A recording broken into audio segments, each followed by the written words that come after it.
World War I was one of the most violent wars in American history. After such violence, there was an aggressive atmosphere full of tensions that existed with the American citizens. Robberies, murders, bombings, and in general, crimes increased after World War I. The US government needed to act fast and take responsibility.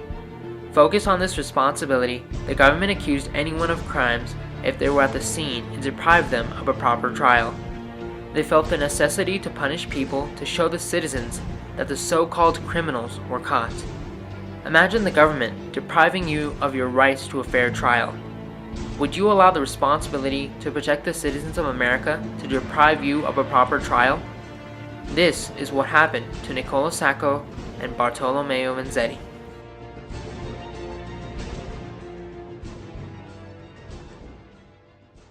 I think that the case of Sacco and Vanzetti says a lot of different things about America.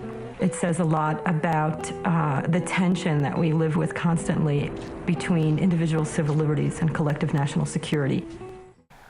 At 3 o'clock on April 15, 1920, a paymaster and his guard were carrying a factory payroll of $15,776 through the main street of South Braintree, Massachusetts, a small industrial town south of Boston. Two men standing by a fence suddenly pulled out guns and fired on them. The gunmen snatched up the cash boxes dropped by the mortally wounded pair and jumped into a waiting automobile. The bandit gang, numbering 4 or 5 in all, sped away, eluding their pursuers. At first, this brutal murder and robbery, not uncommon in post-World War I America, aroused only local interest. 3 weeks later, on the evening of May 5, 1920, two Italians, Nicola Sacco and Bartolomeo Vanzetti, fell into a police trap that had been set for a suspect in the Braintree crime. The trial in Dedham for the South Braintree crime begins on May 31st in 1921. It lasts for 7 weeks. It lasts through the dead of the summer, through the heat of the summer, and it's a spectacle in a lot of ways. Although originally not under suspicion, both men were carrying guns at the time of their arrest. As a result, they were held and eventually indicted for the South Braintree crimes. Vanzetti was also charged with an earlier holdup attempt that had taken place on December 24, 1919 in the nearby town of Bridgewater. These events were to mark the beginning of the 20th century America's most notorious political trial. Contrary to the usual practice of Massachusetts, Vanzetti was tried first in the summer of 1920 on the lesser of the two charges, the failed Bridgewater robbery, which was committed by other criminals. Despite a strong alibi supported by many witnesses, Vanzetti was found guilty. Most of Vanzetti's witnesses were Italians who spoke English poorly, and their trial testimony, given largely in translation, failed to convince the American jury. American officials during this post-World War I time period have treated immigrants with a great amount of disrespect. This same attitude causes the jury to ignore the Italian witnesses regardless of the strong alibi. Vanzetti's case had also been seriously damaged when he, for fear of revealing his radical activities, did not take his stand in his own defense.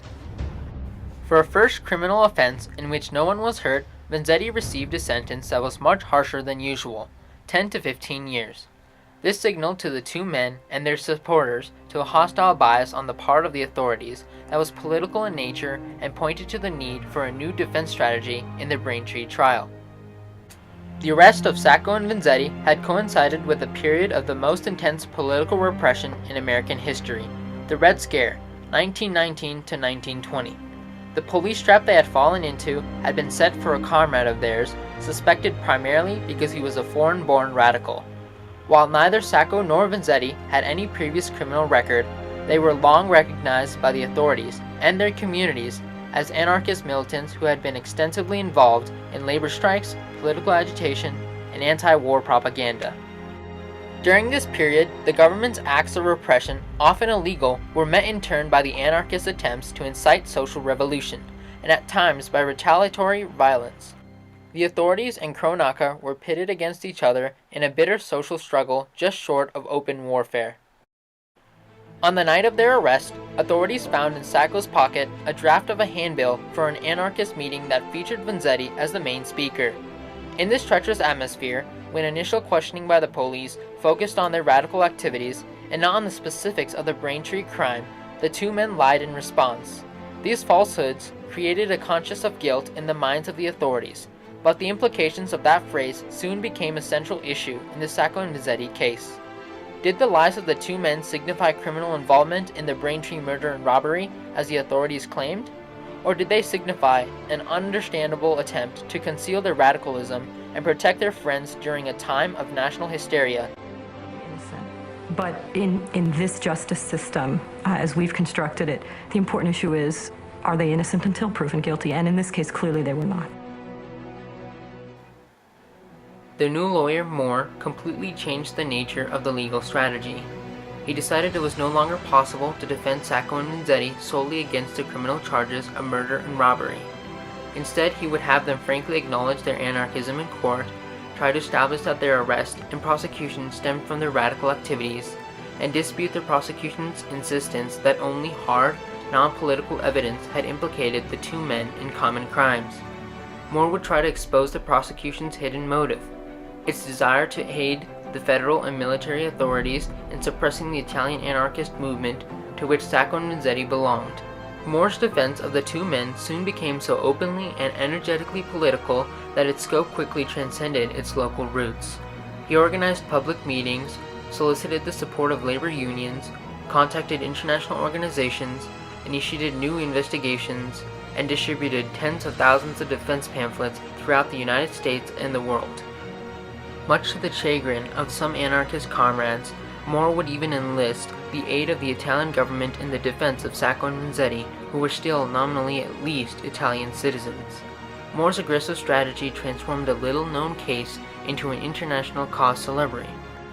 After a hard-fought trial of 6 weeks, during which the themes of patriotism and radicalism were often sharply contrasted by the prosecutions and the defense, the jury found Sacco and Vanzetti guilty of robbery and murder on July 14, 1921.